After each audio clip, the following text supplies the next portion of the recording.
Hello everyone, welcome to our channel. कल आपका exam है तो मैंने सोचा कि जल्दी से आपको थोड़ा सा रिवीजन एंड प्रैक्टिस करवा देते हैं ताकि आपका एक माइंड मेकअप हो जाए। आपको इसी तरीके से क्वेश्चन सॉल्व करने हैं। तो देर न करते हुए शुरू करते हैं आज की वीडियो। अगर आपको वीडियो पसंद है तो इसको लाइक, शेयर और चैनल को सब्सक्राइब कर दीजिए। तो पहला क्वेश्चन है, क्योंकि क्वेश्चन के बेस पे मैं कोशिश करूँगी कि एनालिसिस करके आपको सॉल्व करना बताऊँ ताकि आप कल इसी तरीके से सॉल्व करें। तो पहला क्वेश्चन आपके सामने है, द्रविडियन किनशिप बुक किसकी है। ठीक है, बहुत ही इजी सा क्वेश्चन है। अब ये जो द्रविडियन किनशिप है, किनशिप के बारे में एम.एन. श्रीनिवास की कोई बुक नहीं है, क्लियर है।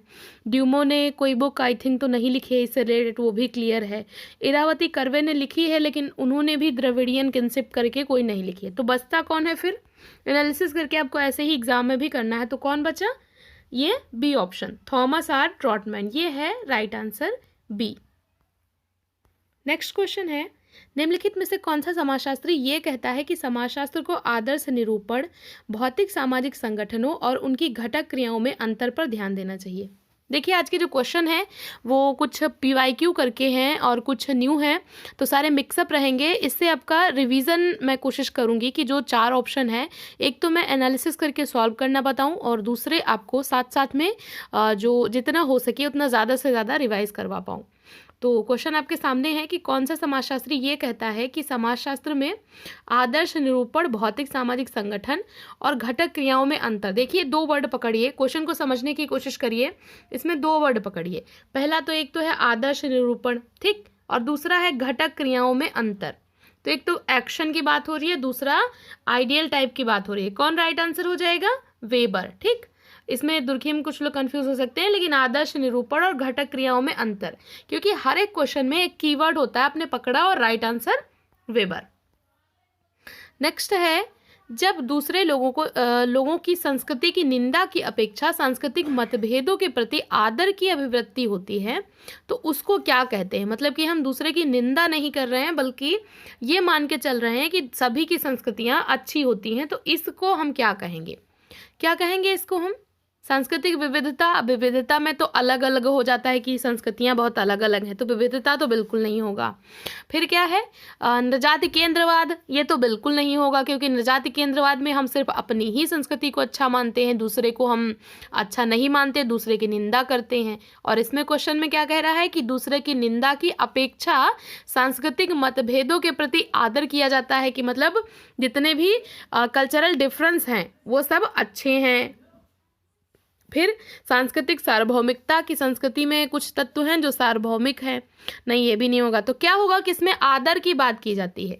सांस्कृतिक सापेक्षवाद में इसमें आदर की बात की जाती है कि जितनी भी संस्कृतियां हैं वो सभी समान रूप से उपयोगी हैं, सभी समान रूप से अच्छी हैं। अब ये सांस्कृतिक सापेक्षवाद और नृजाति केंद्रवाद, ये दोनों एक दूसरे के उल्टे होते हैं। ठीक है, इसमें निंदा की जाती है नृजाति केंद्रवाद में, और सांस्कृतिक सापेक्षवाद में निंदा नहीं की जाती बल्कि सभी संस्कृतियों को अच्छा माना जाता है।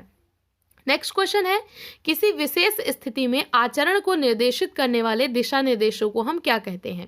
कोई एक पर्टिकुलर सिचुएशन हो जिसमें ये बताया जाए कि आप क्या करोगे, कैसा करना चाहिए आपको, जो बिहेवियर हैं वो कैसे करने चाहिए। तो दिशा निर्देश यानी हमें निर्देशित किया जा रहा है कि हमारे बिहेवियर कैसा होना चाहिए। तो देखिए, ऑप्शन आपके सामने है, प्रतिमान, मूल्य, लोकरीति और रूढ़ी। रूढ़ी बिल्कुल नहीं हो सकता, ठीक, क्योंकि निर्देशित कर रहा है, कोई बाध्य नहीं कर रहा। लोकरीति भी नहीं होगी। मूल्यों में ये देखा जाता है कि आपका जो बिहेवियर है वो सही है या गलत है। अब इसमें सही गलत की बात ही नहीं आ रही, सिर्फ ये दिया जा रहा है कि निर्देशित। अब यहीं पे होता कि व्यवहार का पैमाना या मापदंड, तो यहाँ पे मूल्य हो जाता। अब क्या है? निर्देशित करने वाले दिशा निर्देश।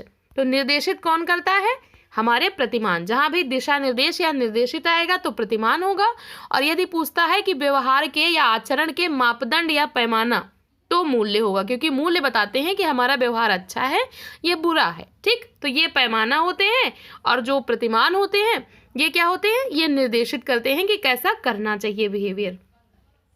अगला क्वेश्चन है, भूमिका को परिस्थिति का गतिशील पहलू किसने माना? किसने कहा कि जो भूमिका होती है या परिस्थिति से जुड़ी हुई है वो परिस्थिति का गतिशील पहलू है? कौन है इसके?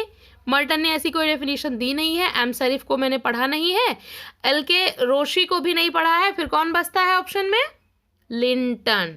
ये राइट आंसर। ऐसे ही आपको एलिमिनेट करके सॉल्व करने हैं क्वेश्चंस, कि जो आते हैं उनको पहले सॉल्व करना है, जो नहीं आते हैं उनको फिर लास्ट में एलिमिनेट करके कि इसमें से अगर ऊपर की ये नहीं हो सकता, ये नहीं हो सकता, ये नहीं हो सकता, तो लास्ट में कौन बच रहा है, मतलब कि ये हो सकता है। ठीक है, ऐसे करके सॉल्व करने हैं। और कई बार क्या होता है कि कोई क्वेश्चन हमने पढ़ रखा होता है, तो जैसे हम क्वेश्चन को देखते हैं तो हमारा अनकॉन्शियस माइंड हमें संकेत देता है कि इसका ये राइट होगा। तो जो पहली बार में दिमाग में आता है मोस्टली वो राइट होता है, क्योंकि कहीं ना कहीं शायद हमने उसको पढ़ रखा हो, तो हमारा जो अनकॉन्शियस माइंड है वो चीज़ उसको संकेत दे देता है। अगला क्वेश्चन आपके सामने है, निम्नलिखित में से किसने इस बात पर बल दिया कि धार्मिक अनुष्ठानों का प्रकार समाज की नैतिक श्रेष्ठता की पुष्टि करना है। किसने ये चीज बताई कि जो धार्मिक अनुष्ठान होते हैं वो समाज की नैतिक श्रेष्ठता की पुष्टि करने की कोशिश करते हैं? कौन है इसके? फ्रेजर, दुर्खीम, वेबर या फिर टाइलर। देखिए, धार्मिक अनुष्ठानों में प्रकार्यात्मक, पहली ही चीज आ गया आपको, की टर्म मिल गया, प्रकार्यवादी है वो, जो भी इसका राइट आंसर है वो प्रकार्यवादी है। अब नैतिक श्रेष्ठता, नैतिकता की बात और समाज की नैतिक श्रेष्ठता की बात, धार्मिक अनुष्ठानों की बात, ये सब कौन करता है? नैतिकता के आधार पर सामाजिक प्रकारों को कौन बताता है? दुर्खीम। इन्होंने तो नैतिक घनत्व की बात की थी और प्रकार्य को बताया था, तो नैतिक घनत्व और प्रकार ये कौन बताता है? दुर्खीम। बिल्कुल राइट आंसर। ठीक, ऐसे ही आपको सॉल्व करना है। अगला है, निम्नलिखित में से किसके समाजीकरण संबंधी सिद्धांत में इस बात पर बल दिया गया कि व्यक्ति परिवार के माध्यम से व्यक्तिगत और नैतिक पहचान प्राप्त करता है? समाजीकरण के सिद्धांत आपने पढ़े ही होंगे, तो किसमें इस बात पर बल दिया गया कि जो व्यक्ति है उसको व्यक्तिगत और नैतिक पहचान परिवार के द्वारा मिलती है? पियाजे हैं? नहीं है, बिल्कुल नहीं है। उन्होंने संज्ञानात्मक की बात करी है, माइंड से रिलेटेड वो बताते हैं। ठीक है, तो ये तो बिल्कुल नहीं है। मीड है? मीड भी नहीं है। फिर बर्नस्टीन ने भाषा संबंधी संचार को समाजीकरण में इंपॉर्टेंट माना, तो कौन बचता है? फ्रायड। ठीक, फ्रायड राइट आंसर है। अगला, आधुनिकीकरण में सामाजिक परिवर्तन को किस रूप में देखा जाता है? ऑप्शन देखिए, क्या आधुनिकीकरण अचानक से आता है? क्रांतिकारी का माने क्या हुआ? अचानक से कोई चीज आए। आधुनिकीकरण क्या बिल्कुल एकदम से आ जाता है? बिल्कुल नहीं, तो ये पहला वाला गलत है। फिर सेकंड वाला, उद्विकासात्मक मतलब धीरे धीरे आता है, तो हाँ कुछ कुछ ये सही है। अकस्मात, फिर वही चीज अचानक नहीं आता, बिल्कुल नहीं आता। बलपूर्वक, क्या आपको जबरदस्ती थोपा जाता है? नहीं, तो ये भी गलत है। तो जो ये सारे गलत हैं, तो राइट आंसर कौन सा बचता है कि जो आधुनिकीकरण है ये धीरे धीरे आता है, धीरे धीरे एक उद्विकास के रूप में। ठीक, तो ये सेकेंड वाला राइट होगा। अगला, निम्नलिखित में से किसने अपने संरचनात्मक सिद्धांत में समाज के अध्ययन हेतु प्रणाली तंत्रीय प्रतिरूप प्रदान किए? ठीक, क्या पूछ रहा है इसमें? की टर्म क्या मिल गई आपको? एक तो संरचनात्मक सिद्धांत है और दूसरा प्रणाली तंत्रीय प्रतिरूप। तो पहले तो ये देख लो संरचनात्मक सिद्धांत किसने दिया है। तो संरचनात्मक सिद्धांत किसने दिया है? संरचनावादी। संरचनात्मक सिद्धांत पूछ रहा है, ठीक है, तो संरचनावादी इसमें से कौन सा है? तो संरचनावादी कौन है? एक तो आपके लेवी स्ट्रॉस हैं और दूसरे आपके गिडिंग्स माने जाते हैं। तो अगर होता संरचनाकरण, क्या होता? संरचनाकरण, तो आपके गिडिंग्स हो जाते। अब जिसमें संरचनाकरण में गिडिंग्स ने क्या बताया है कि व्यक्ति और समाज दोनों ही इंपॉर्टेंस हैं।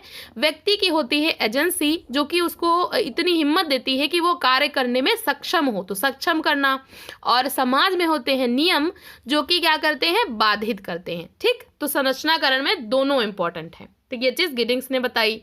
लेकिन संरचनाकरण पूछ नहीं रहा, क्या पूछ रहा है? संरचनात्मक सिद्धांत में प्रणाली तंत्रीय प्रतिरूप। प्रणाली तंत्रीय प्रतिरूप माने छोटे छोटे प्रतिरूप हमारे दिमाग में बनते हैं। ये चीज किसने बताई थी?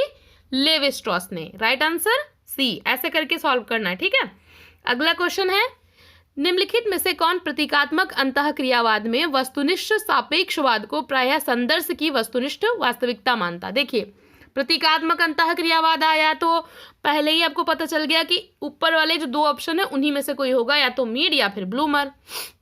अब अगर पूछता प्रतीकात्मक अंतःक्रियावाद में उसके जनक, तो कौन होते? मीड होते। अगर मीड ऑप्शन में नहीं हो तो कौन माना जाएगा? ब्लूमर माने जाएंगे। लेकिन पूछ क्या रहा है? संदर्श। संदर्श की बात कौन करते? ब्लूमर। राइट आंसर ब्लूमर हो जाएगा। ऐसे करके आपको सारे क्वेश्चन सॉल्व करने हैं। अगला क्वेश्चन आपके सामने है, किसने सामाजिक शोध विधि के संदर्भ में स्पष्ट रूप से प्रकृति और समाज के बीच में विभेद किया है? ठीक है, क्या पूछ रहा है क्वेश्चन में कि किसने प्रकृति और समाज के बीच में विभेद किया है। ओके मतलब अब इसमें की टर्म कैसे पकड़ेंगे, देखिए सामाजिक शोध विधि की बात हो रही है, मतलब कि किस तरीके से शोध विधि को बताया है, प्लस उसमें प्रकृति और समाज मतलब प्राकृतिक विज्ञान और सामाजिक विज्ञान की शोध विधि में क्या पूछ रहा है, प्राकृतिक विज्ञान और सामाजिक विज्ञान की शोध विधि को किसने अलग अलग किया है। सिंपल सा है, ये की टर्म हमको मिल गई। तो अब हम देखते हैं इसमें से कौन सा है। तो प्राकृतिक विज्ञान और सामाजिक विज्ञान में विभेद किसने किया था सबसे पहले, वो आपके हैं डिल्थे। ठीक है, ये हैं डिल्थे, इन्होंने किया था, तो राइट आंसर डिल्थे है। इसको ऐसे सॉल्व करेंगे। नेक्स्ट क्वेश्चन आपके सामने है कि किस सीमा तक कोई आंकड़ा संग्रह मापनी या विधि सत्य होने की गुणवत्ता रखती है, उसको हम क्या कहेंगे। अब ये बड़ा कंफ्यूजिंग क्वेश्चन होता है।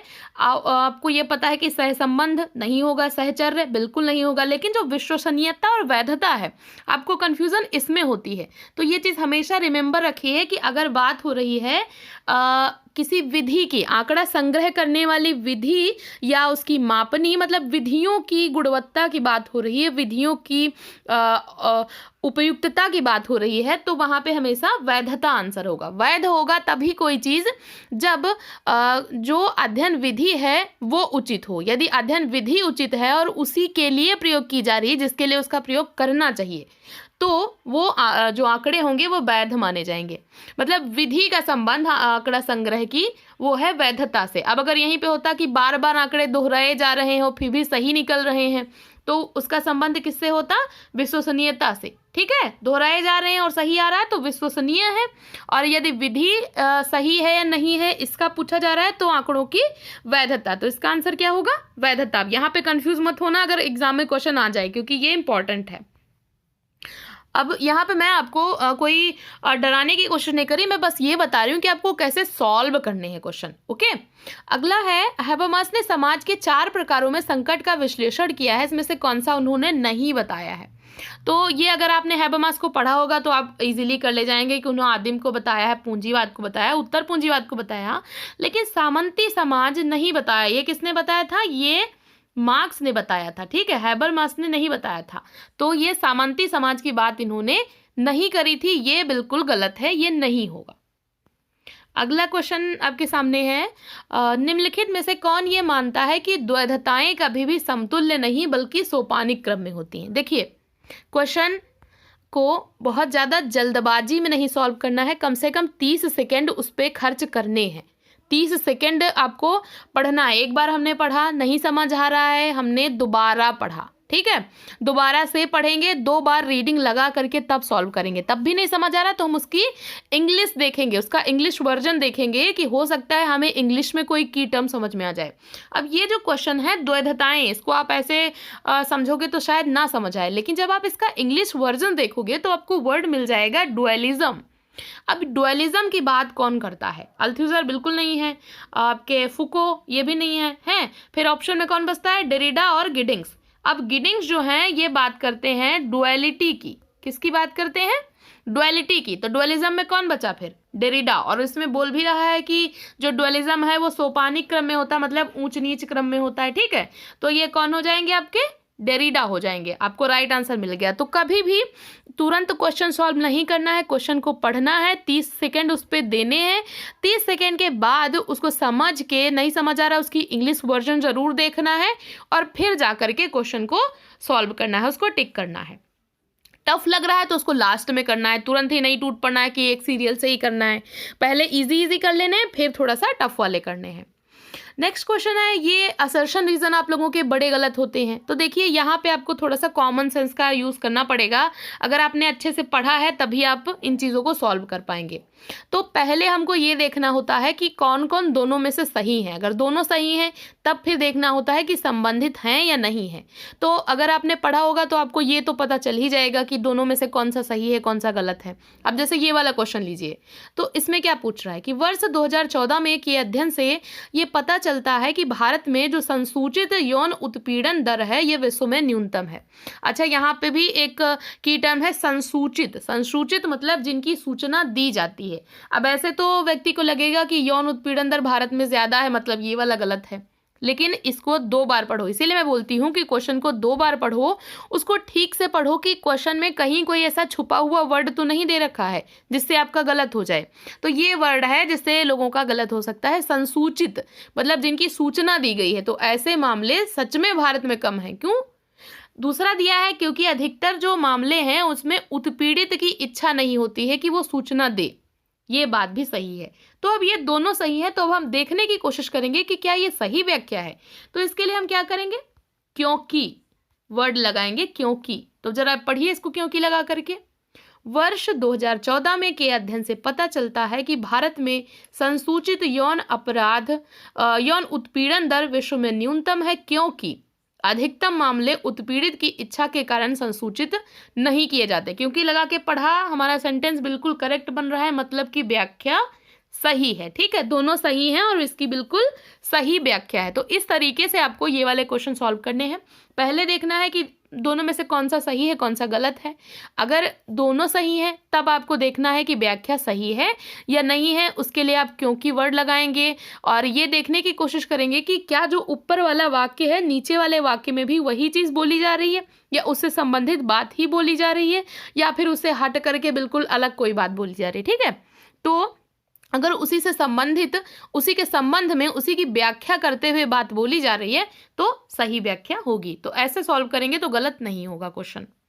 2 बार पक्का पढ़ना है, हर एक क्वेश्चन को अच्छे से रीडिंग लगा करके, एकदम टूट नहीं पढ़ना है। जो इजी है, बिल्कुल एक नज़र में आ रहे हैं, तो उनको तुरंत सॉल्व करना है। बाकी जो टफ क्वेश्चन है उनको 2 बार पढ़ना है।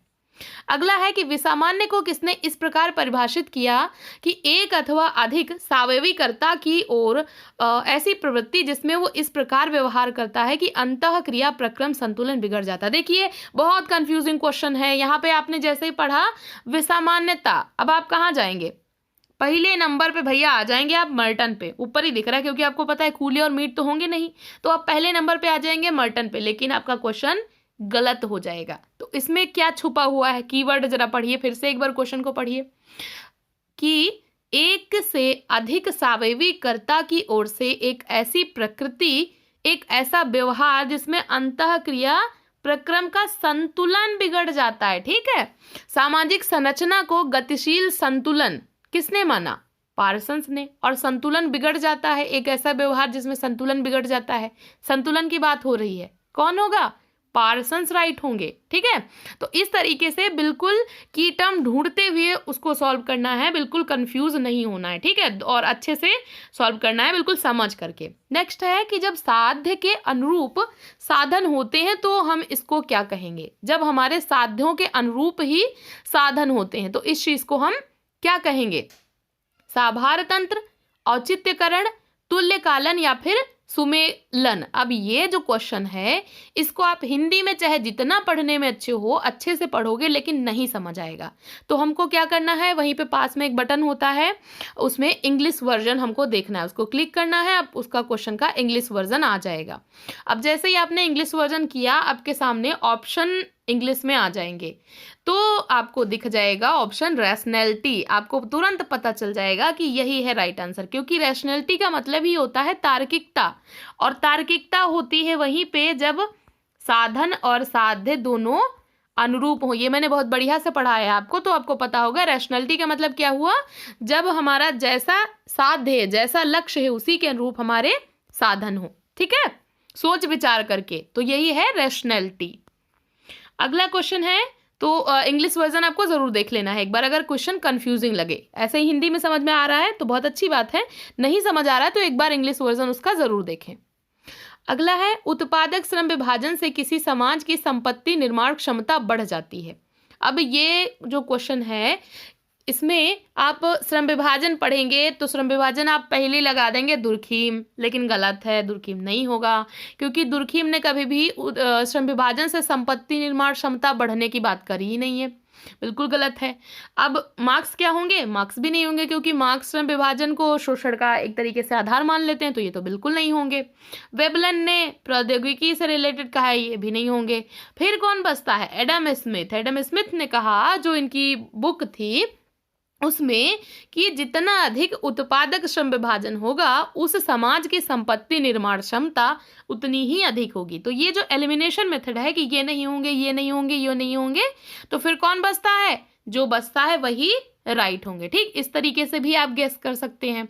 इस तरीके से भी कुछ क्वेश्चंस को सॉल्व कर सकते हैं जो थोड़ा सा ट्रिकी क्वेश्चंस होते हैं। नेक्स्ट क्वेश्चन है कि सत्ता का कौन सा प्रकार अनोखी व्यक्तिगत विशेषता पर आधारित है? अब इसमें की टर्म पकड़िए जरा, क्या पूछ रहा है? सत्ता का कौन सा प्रकार? अनोखी व्यक्तिगत विशेषता, मतलब आप में कुछ निराली चीज है, तभी लोग आपकी बात को मान रहे हैं। अब कुछ निराली चीज वेबर ने किस में बताई थी? जिसके पास चमत्कारिक सत्ता हो। निराली चीज माने चमत्कार करने की क्षमता, कुछ ऐसे ही चमत्कारिक गुण। तो जिसके पास अनोखी व्यक्तिगत विशेषता मतलब चमत्कारिक सत्ता, सीधे से आपको ये राइट आंसर मिल जाएगा। तो इस तरीके से उसके अंदर छुपा हुआ कीवर्ड ढूंढ करके क्वेश्चन को सॉल्व करते हैं। नेक्स्ट है रिफ्लेक्सिव मॉडर्निटी टर्म से कौन संबंधित है? अब इसमें आप बड़ा कंफ्यूज हो सकते हैं कि शायद मैनुअल कैस्टल तो नहीं है, हैबरमास तो नहीं है, एडवर्ड शेड तो नहीं ही होंगे, लेकिन आप हैबरमास पर जाएंगे फिर शायद नहीं जाएंगे, लेकिन मैनुअल कैस्टल और एंथोनी गिडिंग्स में कंफ्यूज हो सकते हैं। तो देखिए, मैनुअल कैस्टल ने सूचना समाज की बात की है, तो सूचना से संबंधित कोई चीज़ आती है तो वहाँ पे कैस्टल होंगे। लेकिन रिफ्लेक्सिव सोसाइटी की बात कौन करता है? रिफ्लेक्सिव सोसाइटी गिडिंग्स करते हैं कि आधुनिक समाज में जितने भी समाज हैं वो एक दूसरे के दर्पण के जैसे हो गए हैं। सभी समाज एक दूसरे के दर्पण हो गए हैं। एक जगह पे जो घटना होती है उसका प्रभाव दूर बैठे देशों में भी होता है। तो जैसे आईने में हम देखते हैं अपना चेहरा तो समान दिखाई देता है, वैसे ही एक समाज दूसरे समाज से बिल्कुल एक ही जैसे हो गए हैं। ठीक, तो रिफ्लेक्सिव सोसाइटी से रिफ्लेक्सिव मॉडर्निटी, इस तरीके से आप गेस कर लेंगे, एंथोनी गिडिंग्स राइट होगा।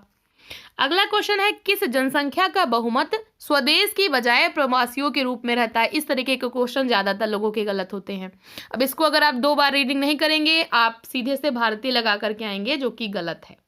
ये गलत है। ठीक है, सही क्या है, क्यों गलत है? देखिए क्या पूछ रहा है, किस जनसंख्या का बहुमत, इतना है कि किस देश की बहुमत माने सर्वाधिक जनसंख्या, किस देश की सर्वाधिक जनसंख्या स्वदेश की बजाय, ये है मेन क्वेश्चन का पॉइंट, कि स्वदेश की बजाय प्रवासियों के रूप में रह रहा है। मतलब अपने देश में वहाँ की ज़्यादा जनसंख्या नहीं है, विदेशों में वहाँ की ज़्यादा जनसंख्या। अच्छा, भारत में क्या है? भारत में तो अपने ही देश में इतने लोग भारतीय भरे पड़े हैं। ऐसा तो नहीं है कि भारत के लोग गए तो हैं बाहर, लेकिन भारत में भारतीय भी भरे पड़े हैं, तो ऐसा नहीं होगा। ठीक है, तो ये तो बिल्कुल गलत है। तो अपने देश की बजाय, मतलब स्वदेश की बजाय, यानी अपने देश में वो लोग कम रह रहे हों और बाहर ज़्यादा रह रहे हों, जबकि भारत के संबंध में ऐसा नहीं है। तो ऐसे कौन से हैं जो अपने देश में कम रह रहे हों, बाहर ज़्यादा रह रहे हों? तो यहूदी लोग हैं जो कि अपने देश में कम रहते हैं, उनका जो खुद का कंट्री है वहाँ पे कम रहते हैं, जबकि दूसरे देशों में ये लोग ज़्यादा फैले हुए हैं। ठीक है, तो ये यहूदी राइट होगा। अगला क्वेश्चन है, डिजिटल डिवाइड निम्नलिखित में से किस में वृद्धि होने का परिणाम है? ये भी थोड़ा सा ट्रिकी क्वेश्चन है, बड़ा इजीली आप सॉल्व कर सकते हैं। देखिए, आपको पता होगा दूरदर्शन में दर्शकों की संख्या नहीं होगा, उत्पादन में स्वचालित मशीनों का उत्पादन नहीं होगा। लास्ट के जो 2 ऑप्शन हैं, अक्सर क्वेश्चन में 2 ऑप्शन कंफ्यूज करते हैं। अब डिजिटल डिवाइड कहाँ पे होगा? क्या औद्योगिकीकरण के लिए प्रौद्योगिकी का प्रयोग करना डिजिटल डिवाइड है? नहीं है। डिवाइड माने विभाजन, कोई ऐसी चीज जो कि बांट रही हो। तो इसमें आपको जब इसको पढ़ेंगे कि दैनिक जीवन में कंप्यूटर प्रौद्योगिकी का उपयोग, मतलब कि कुछ लोग कंप्यूटर प्रयोग कर रहे हैं रोजमर्रा में और कुछ लोग नहीं कर पा रहे हैं, ये एक तरीके की दीवार, एक तरीके का विभाजन का कारण बन सकता है।